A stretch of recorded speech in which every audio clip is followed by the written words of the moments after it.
make the game simple, take the shots we have. Obviously, we didn't shoot well behind the arc.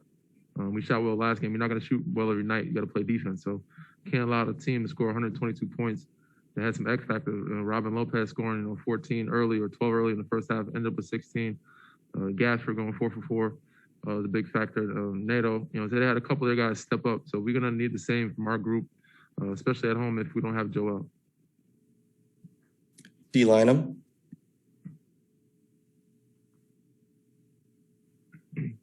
Danny, along those lines, I think you hit on something that is really key. And I think that's people feel like you play through Joel, which is not an indictment on that. The rest of it is so key, but playing through him has led to the success.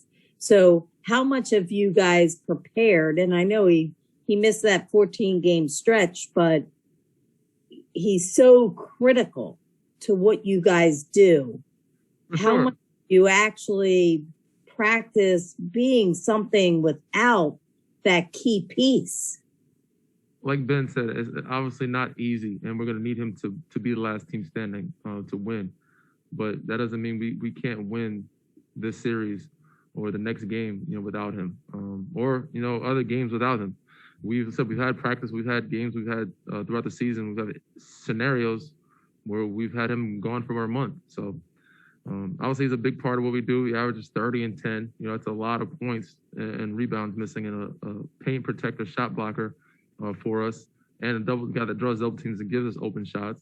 But we've been in scenarios that where we haven't had him. So we got to get back to ourselves, back to our identity, and back to that, I guess, that phase where we didn't have without him, that mindset that we had during that time where we didn't have him, and doing little things. And instead of start some defense on the floor, we know we're not going to get as many points without him, but we scored 114 tonight, which I thought was enough.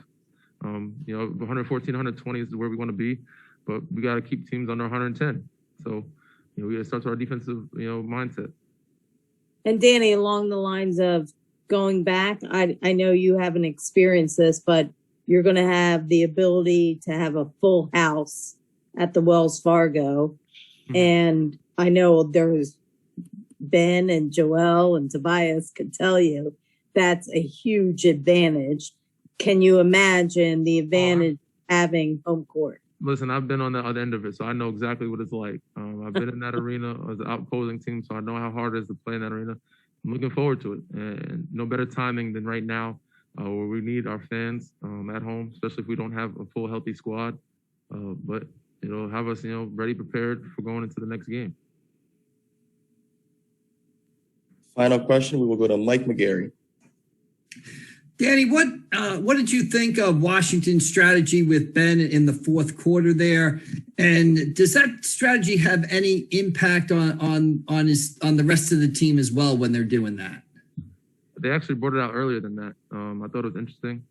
Obviously, they're not stupid. They've looked at film, they've watched, they see numbers and statistics, so they know that he wasn't shooting that well from the free throw line for this series. He made 5 tonight, which I'm cool with. Obviously, he's going to be more critical on himself than anybody else. So he's going to be in the gym and making sure that he gets his rhythm back. It's more of a mental thing than anything for him. But that's not why we lost the game. It wasn't free throws. It wasn't the referees. It was us not executing the way we know we should and the way we could down the stretch. Obviously, we didn't make shots either. I think we got some good looks. But I said we got outside of our identity tonight. All right. Thank you, Danny.